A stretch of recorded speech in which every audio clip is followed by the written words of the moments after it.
Over there?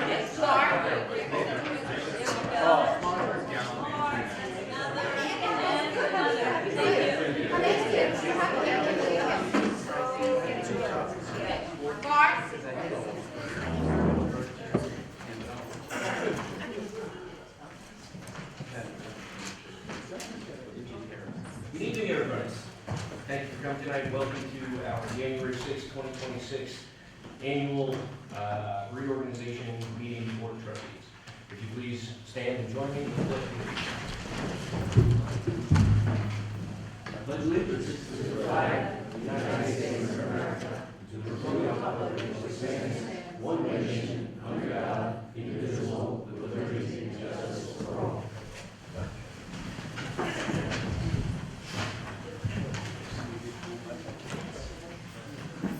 Thank you. Okay, so we have a lot on the agenda tonight. We'll get right into it. First items we have are oath of office, Mayor Nathan Mitchell, oath of office, Trustee David Cave, Trustee Michael Wright, oath of office, Judge Mark R. Ruby, and we're going to do all of these oaths at the end. So I'm going to go through all the appointments, and then we'll all stand together and speak our oaths.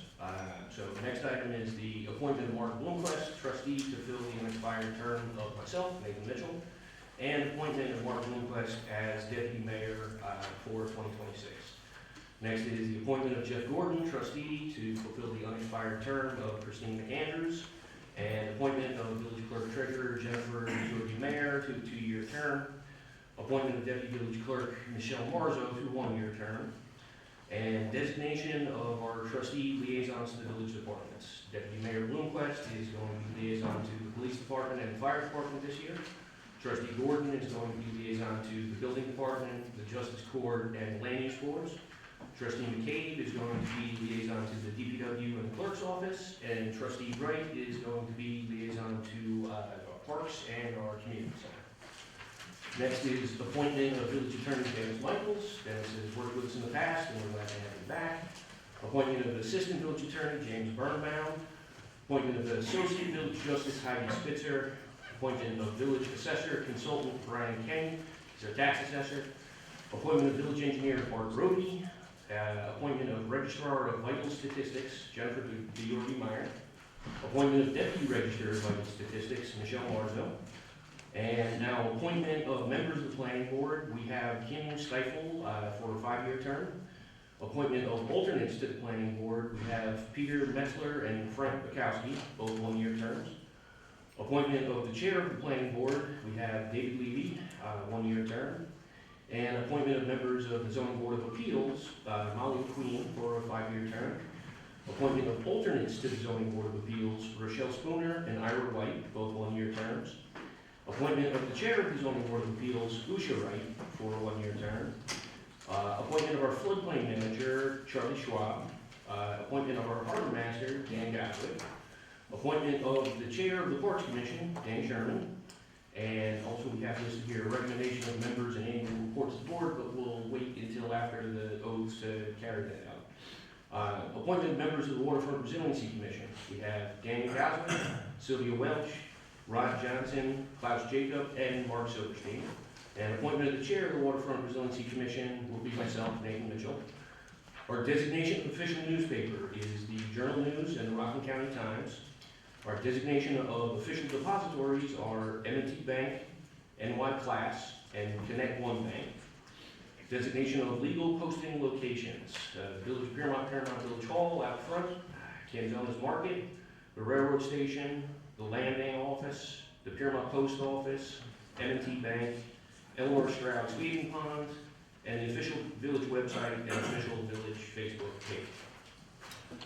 Next we have the designation of the schedule of the Board of Trustees meetings. So we'll be going back to having 2 Board of Trustee meetings each month, Tuesdays, 7 p.m. at Village Hall. And then the 32nd item is to set the inventory of fee in low parking spots. So I will ask the board at this point, our current inventory of fee in low parking spots stands at 86, and I would like to reduce that inventory to a total number of 60 spots that will need to be complied with by the beginning of our next fiscal year in June. Do I have any objection to reducing the inventory to 60? Okay, I have an objection. Do I have a second? Second. And all in favor? Aye. So that would be 4. And now, annual resolutions. Annual review and adoption of village policies. We have our procurement policy, our workplace violence policy, our sexual harassment and diversity training policies, our disaster preparedness emergency policy, our bloodborne pathogens policy, our employee layoff staff reduction procedure, our HAZCOM policy, our drug-free workplace policy and procedure, our lifting policy, our social media policy, our code of investment policy, our 5-year capital plan, our credit card policy, our employee handbook, our vehicle use policy, seatbelt policy, use of cellular phone, village computer and network usage policies. And then finally, we have the annual review of the village fines and fees, which we did review at the December meeting. And we had one stipulation to remove adding a new fee for renting Village Hall, but other than that, all was agreed upon. So at this point, I'd like to ask everyone who has been appointed or elected to a position with the village to stand and raise their right hand. And I state your name. Do solemnly swear that I will support the Constitution of the United States and the Constitution of the State of New York, and that I will faithfully discharge the duties of the office of your office.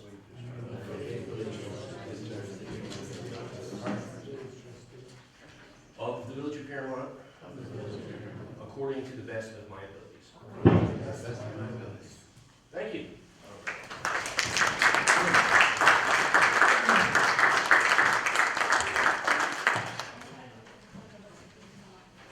Anyone who was just sworn in, if you could please come up and sign the registration book that Jennifer has for each of those positions. In the meantime, I will proceed with general business. And our first order of general business is approval of minutes from December 9th. And in a slightly unique situation, only 3 of us here tonight actually were in the December 9th meeting. So I'll ask for a second for the approval of minutes. Second. And all in favor? Aye. Next, we have the approval of warrant. You have the warrant. Jen, you have the warrant.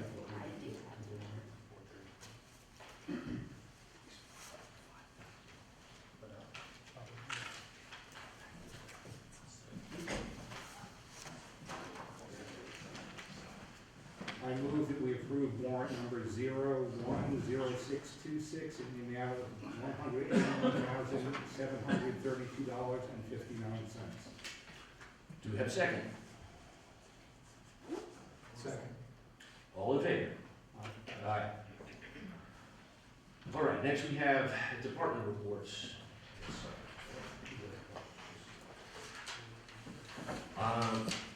Chief Early.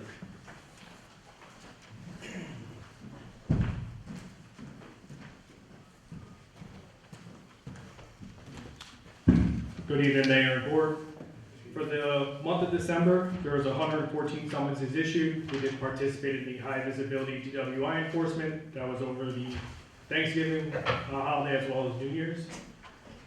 For December, we had 438 incident reports completed, and for the year of 2025, we had a total of 5,375 calls for service or incident reports completed. For the month of December, out of the 438, 78 of those were in Grandview, and the remaining 360 were here in Piermont. That's all I have for the board tonight. Thank you. Thank you. Fire department.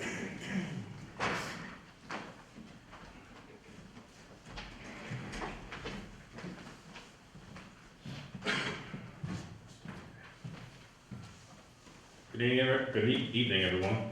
For the month of December, we did 23 fire calls and 21 EMS calls, totaling, for 2025, we did 216 fire calls and 217 EMS calls, totaling 433 calls for the total year. Excellent, thank you very much. Thank you. Department of Public Works.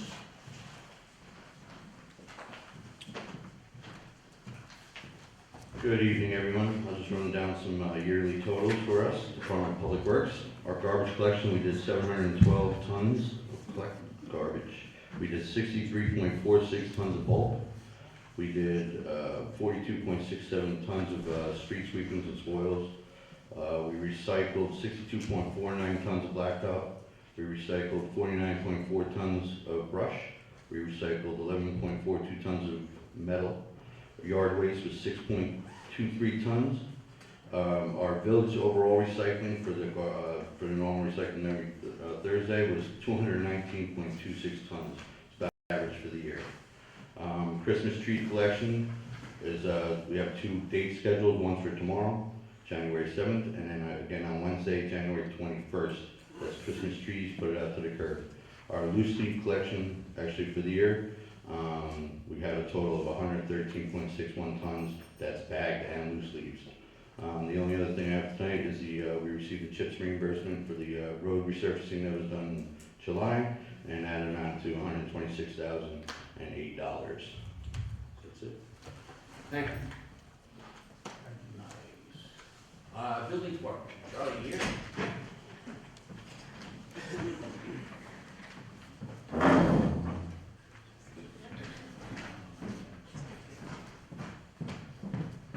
Good evening. Just 2 quick notes. I received a phone call from the attorney for the property across the street. He'd like to have a meeting with the mayor. I explained that to Dennis and the village attorney. So he'd like to go forward with something. He just doesn't know what the board and the mayor wants, so he'd like to have a sit-down meeting to push that forward. The second big news is all the properties on Ash Street, Elm and Oak were sold recently to a local person. The only thing that's still owned by the former people are the 2 blue houses on the corner, which they're trying to sell. And all the other properties have been sold to somebody locally. And he's been in contact with me about getting started up there and cleaning up all those properties. And the third one is the one on Franklin Street, because everyone always asks me. He keeps telling me they're gonna start. They pulled all the permits to start, which is very expensive.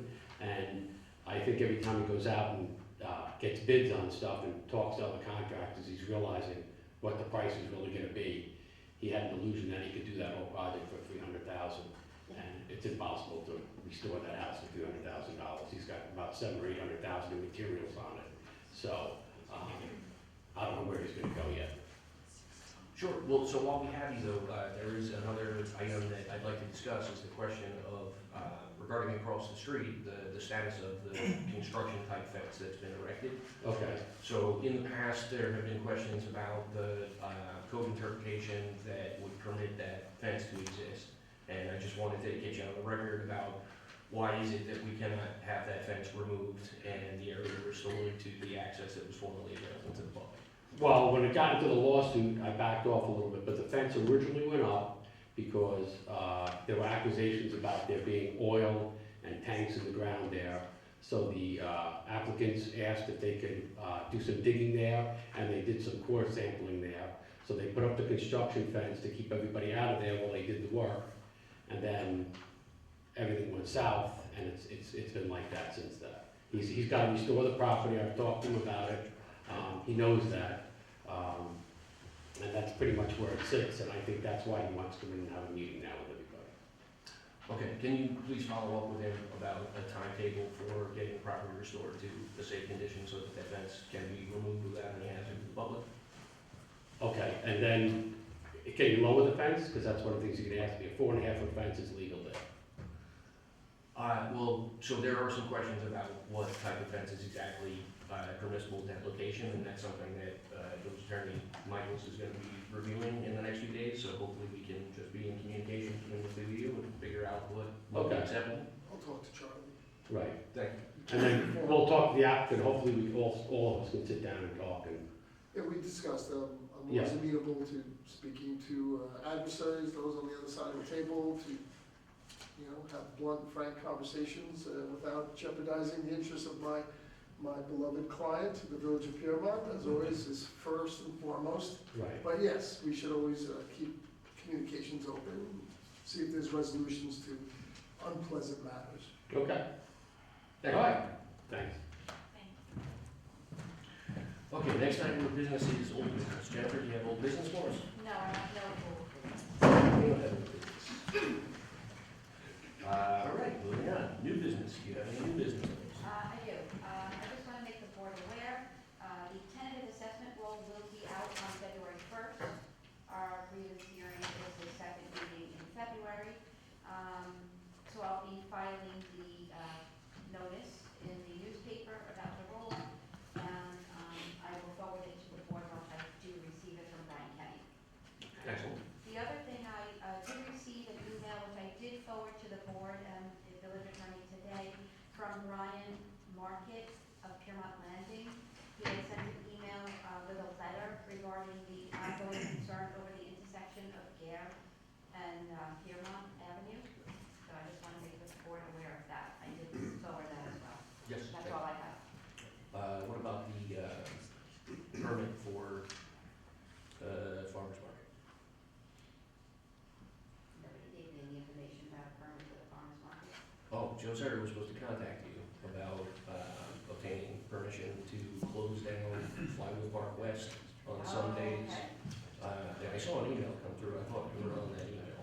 Okay. But, okay, there's been a request, there's been a situation that has occurred in the last few weeks where the farmer's market that has traditionally been held in Flywheel Park and sometimes in the library parking lot during the wintertime when they're not allowed to be in M&T, was unable to use either of those spaces and made a request to shut down Flywheel Park West Sunday during the duration of the farmer's market. And it came to my attention recently that that had happened, and this is actually something that does require a permit from the village board and theoretically 15 days of notice in request for the permit in order to do a road closure. So I spoke with Joe, who operates Farmers Market, on Monday, and I asked him to send Jennifer all the information about what times it would need to be closed and what would be involved in that. I consulted with our village attorney regarding our chapter 141, which is the chapter that handles that type of road closure. And my understanding, and correct me if I'm wrong here, is that there is no legal way for us to waive the $250 permit fee. So my intention is to go back to Mr. Sarah and indicate to him if it is acceptable to the board to issue said permit, that we would be willing to allow him to do those road closures that he's requested for this upcoming Sunday and the following Sunday, if he is able to come in and file all the information with the clerk and pay the $250 application permit fee for each of those instances. So I'll make a motion that we issue the permit with those stipulations. Do I have a second? Second. All in favor? Aye. Thank you. Okay, any other new business? No. All right, so now we're on to public comment. We typically have a sign-in sheet in the back. Is anybody signed up for public comment? No, Jim? Chief Spade.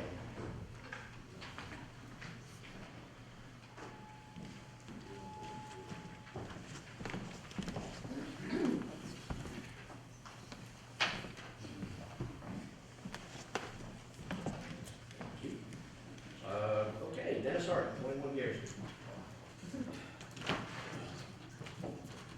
Thank you, Mr. Mayor. First, I want to say congratulations to all of you and everyone who was appointed this evening. We are very fortunate in this village that you will take the time to do the hard work necessary to govern and shepherd our village. We're very fortunate, so thank you. And I'm also glad to hear that there is some movement on the 447, 477, and I think the most positive thing that can be done is to take the fence down. So I'm glad to see that there's some movement on that. Again, congratulations, and we look forward to working with you. Thank you, Dennis. Next we have Kevin Fahey, 590 Piermont. Yes, good evening. I'll make this short and sweet. I just want to congratulate Nate, or maybe give him my condolences. I'm not 100% sure which way. Long time coming. I look forward to your leadership, as well as everybody on the board. And at this time, I'd like to present Nate with a souvenir program. It's the dedication of the original Village Hall, Saturday afternoon, June 9, 1938. That is fantastic. Thank you very much.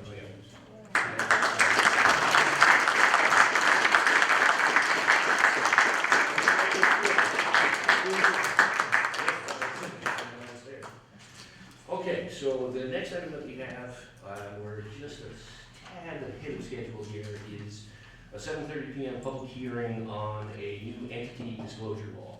So we reviewed this and discussed it a little bit at our December meeting. Does anyone have any questions or comments about the entity disclosure law? You did publish it for 7:30 PM, so Kind of need to wait till September. yeah, you could I would discuss it until 7:30. Sorry. No, well, can we jump ahead and jump back? Absolutely. All right, so let's just go on to resolution to authorize the scheduling of a public hearing to consider a proposed amendment to Chapter 38 residency requirements of the Piermont Village Code. So what would be our next available date for this? February 3rd is the date we were looking to do the public Oh, hearing. you already have everything you need, right, Jen? Yes, I was we gonna say, normally I'd be drafting the local law, but I did it already, so I'm You did ahead of the everything. curve. I got it all, So yes. you could do it, as February soon as, 3rd? sounds good. Say February 3rd, 7:30 p.m. Yep, I submitted it to Rockland County GML because they told me that it was the best practice to submit every law that we change or pass. So I did do that, and that's why I put it out to February 3rd, so that we have time, they have the 30 days to review, which I don't believe it'll take that long, but just to be on the safe side, we can schedule it for, can we schedule it for February 3rd, I guess we should ask. Yeah, as long as it's published in time, in the newspaper and posted, in all places, at least, I think it's 10 days ahead for a Yeah. local law, at least 10 days ahead. Okay, so I will make that motion. Do I have a second? All in favor? Aye. Next is resolution to accept delegation to prosecute violations of the New York State Vehicle and Traffic Law, the New York State Building and Fire Codes, and the New York State Agriculture and Markets Law, and the Piermont Village Code, known as the Van Sickle Letter, updated for 2026. Mr. Mayor, if I may, just for the record, I did review the Van Sickle letter for 2026. It does reflect the village's understanding of what that delegation would entail, and it will entail only the non-criminal aspects of the New York State Vehicle and Traffic Law, the non-criminal provisions of the New York State Vehicle and Traffic Law. Just want to clarify that on the record. Excellent, thank you. And that is reflected in the Van Sickle letter for 2026. Yes. And who'll be prosecuting those? James Birnbaum, the Assistant Village Attorney. So I'll make that motion to accept that delegation. Do I have a second? All in favor? Aye. Still on 7:30, okay. I can talk more. That's quite right. Resolution authorizing the mayor to update employee letters of understanding for the calendar year 2026. And someone would like to make that motion? Make that motion. Do I hear a second? Second. I'm gonna put Kate down, she's Yeah. quiet down there. Yeah, you can speak up. That's because I'm far away from my mic. Okay, so all in favor? Aye.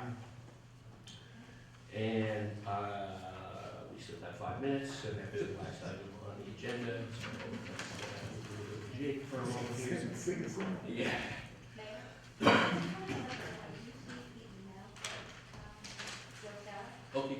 asking for it to be on the 20th. I thought he asked for 2 dates this month. Yeah, he has here on the email, I guess 120, that's what he's putting out. That's a Sunday? No, January 20th is the next board meeting. Oh, No. Okay, so he had 2 different statements in the email. One statement was, I'd like to use this right now for the next 2 Sundays. And the second was, I would like to come to the January 20th meeting to review my special permit and provide all my documentation of insurance coverage for all the areas where this will be happening. And also request that use of shutting down Flywheel Park West could be done again next week. I'm gonna officially put him on the January 20th agenda for that, right? Yes, well, so what I would like to put on the January 20th agenda is review of all of the outstanding special permits that are intended to be reviewed on an annual basis, Okay. including all the fee in lieu of parking in excess of 9 spaces, and anything else that requires a special permit that needs to be looked at on an annual basis, which the farmer's market is one, but there may be others. Okay, So if we could just make that one agenda item of review of special permits, but he should be included in that. yes, okay. We get to, Charlie? We swear that Is that done yet? he's not, and I'm not sure if he'll be the abide. 3 minutes, 3 minutes or so.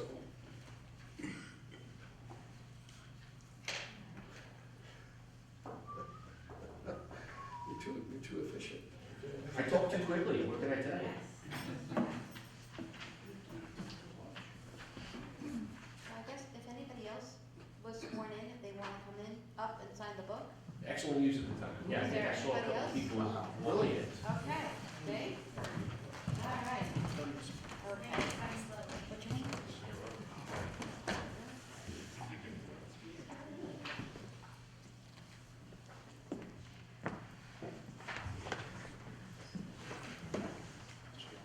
Can I just swear and not sign anything?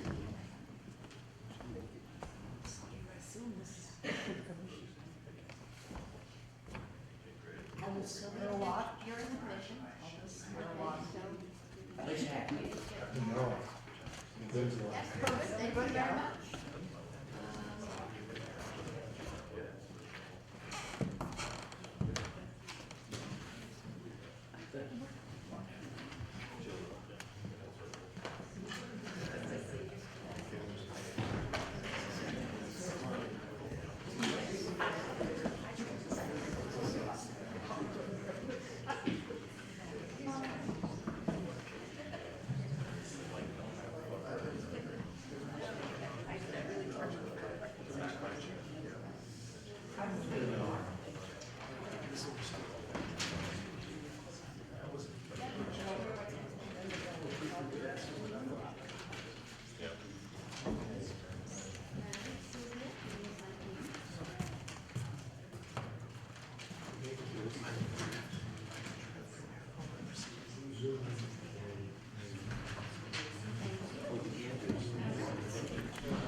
So we should be called.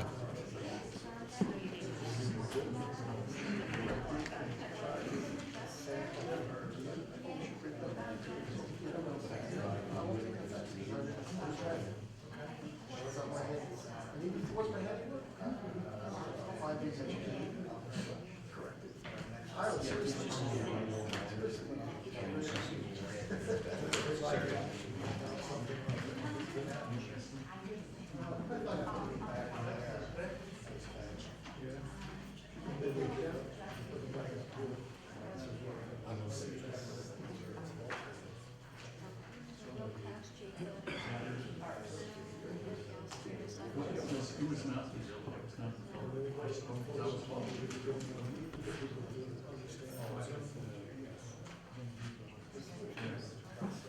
All right, it looks like it is now officially 7:30.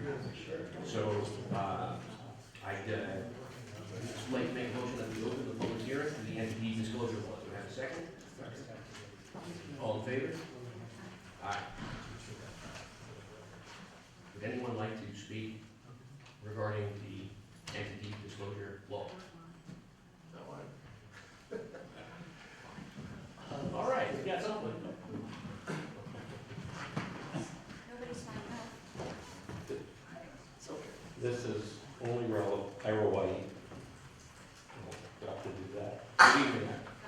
Yes, it's nice to have your name and address. If you're adopting that tonight, there's one nit that I would suggest that you fix. In the exceptions to the requirement, you talk about garages. However, it says a garage can solely be used for automobile storage. That is not how people solely use a garage, so you need to massage that language. Other than that, looks good. Thank you. Mr. Mayor, I'm looking to see where that, this is paragraph D, I guess this is 210-6.2.2, paragraph D, Ira, where it says, I don't the know. disclosure statement is not required for any of the following activities: construction of a private garage not in excess of 500 square feet. Said building shall not be used for any other purpose other than the storage of automotive vehicles. Interesting. I- Do you find that to be a I necessary? didn't draft this, but it seems that I don't know if you were involved in conversations in the drafting, that maybe the thought was we'll exempt a garage that's 500 square feet or less, but it can only be used for storage for cars. You can't store anything else in there, maybe to kind of, as it were, preemptively address, sometimes garages are used for, Workshops. Charlie could speak to this probably better than I can, other than what garages are designed for, maybe an apartment or sleeping quarters, perhaps is what this is trying to address, that if it's gonna be a garage, we're gonna give you an exemption, 500 square feet or less, but it can only be used as a garage, which means the parking of automotive vehicles. But I see what Ira's saying, that, well, I mean, you can. Primarily? Why couldn't, yeah, maybe primarily, would be a, I mean, you should be able to store, your kids' Paint cans. toys and hazardous, hazardous paint cans. So would you If it- advise that we add that? We could do it without having to continue the public hearing, as long as it's not a major change. And I would say that that's, like Ira, to use your word, a nit, use that. But we need to give Jennifer a specific language here. So we're looking at, again, that's 210-6.2.2, paragraph D is in Dennis, subparagraph 1. And the second sentence, which reads, quote, "Said building shall not be used for any other purpose other than the storage of automotive vehicles." I guess I think it's, well, let's ask Charlie, if you think this is understandable enough from an administrative enforcement, let us know, Charlie. If we throw in the word primarily the storage of automotive vehicles, would you be okay with that from an enforcement administrative understanding of what that means, or do we need to? Well, accessory structures already says, can't have pipe hot water, can't have, Right. so it depends if it's attached to the house or not attached, how it's gonna be used. If So you have a if- garage that's attached to a house, sorry, people are putting gyms in them, they're putting stuff in them, it's a little different than if it's detached and it doesn't have any heat or any direct access to a bathroom with a house, so. I thought it meant a standalone building. Is it only It doesn't standalone? say that. It says private garage, which I assume means not for rent, like a pay lot. That doesn't say detached here. So are you okay if if we insert the word primarily, so the building shall not be used for any other purpose other than primarily for the storage of automotive vehicles? Yeah, because if it's used by a resident, they could have bicycles, lawn, there could be a multitude of things in there. Exactly. Right. So, I'm okay with it. Hey, listen, we can always amend this. If it turns out to be problematic, the word primarily, we'll fix it. May I ask what automotive means? Because I would want to put my motorcycles in there. Would that include that? I believe so. I would defer to the building inspector, but if Charlie asked me, I would Yeah, I would have- find legally that automotive would include a motorcycle. Yeah, it's got a license plate on it. So, for Jennifer's sanity, this is what is being proposed now, I think by the mayor. So the second sentence in that subparagraph, D1, said building shall not be used for any other purpose than primarily the storage of automotive vehicles. So it looks like we only need to stick in primarily. So said building shall not be used for any other purpose than primarily the storage of automotive vehicles. End quote. Excellent. Okay, do we have any other public comments? Sorry for that. It's okay. Can I get a motion to end the public hearing? Thank you. Do I have a second? All in favor? Aye. Okay. So now I assume we should have a motion to adopt this entity disclosure. Deliberate over it, debate, beat each other up over it, and then somebody make a motion. Anyone like to make that motion? I will do that. With the modification. With the modification. And do I have a second? One second. All in favor? Aye. Passes. Okay, so we got through that very efficiently. And before we adjourn, I'd like to just take a moment to share a few words. It's an honor to address you all here tonight as mayor of our beloved Piermont. Today marks a new day for our community, one where government has been reconstituted in the public interest, in service of, and in solidarity with people of all walks of life who call this special place home. I'm gratified to share this table with my fellow members of the board, all of whom have my full faith in their character and commitment to contributing to a brighter future for Piermont. As I see it, last November's election was a mandate to discard a culture of concealment and decisions made behind closed doors and build an administration focused on transparency and public engagement in navigating the challenges that we face together. Our administration will endeavor to protect and improve our quality of life, public safety, and environment, both natural and built, and hold ourselves accountable to you, our constituents, our friends, and our neighbors. In Piermont, our government relies to a large degree on the generosity of volunteers who serve the village in various roles, and I would like to take a moment to acknowledge those folks and encourage others to explore ways that they can be a part of keeping our community safe and prosperous.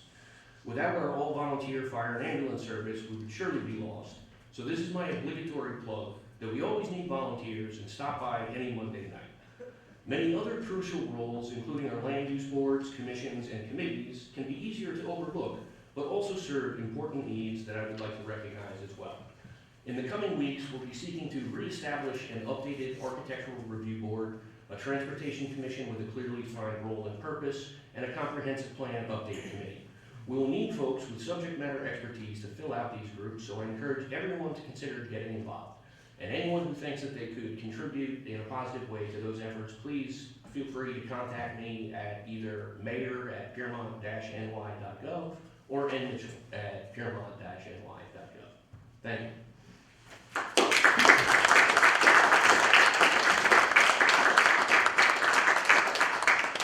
Can I get a motion to adjourn? How about a second? All in favor? Aye. Thank you. Have a great